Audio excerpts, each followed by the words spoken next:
দোকান থেকে তো অনেক কিনে খেয়েছেন আম দই, বাড়িতে একবার এভাবে বানিয়ে দেখুন, দোকানের স্বাদ খেয়েও হার মানাবে।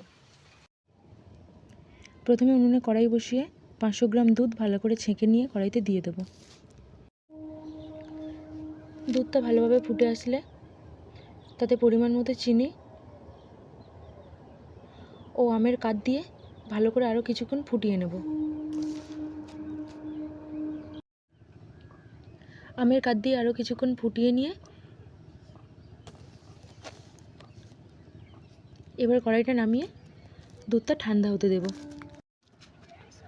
এবারে 100 গ্রাম মতো জল ঝরানো টক দই ওই দুধটার সাথে ভালো করে মিশিয়ে নিয়ে এবার একটা মাটির পাত্রে ওই টক দই ফেটানো দুধটা দিয়ে 8 থেকে 10 ঘন্টা নর্মাল টেম্পারেচারে রেখে দিন। 8 থেকে 10 ঘন্টা পর আমাদের আম দই একদম রেডি। এবার প্লেটে নিয়ে পরিবেশন করুন মিষ্টি মিষ্টি আম দই।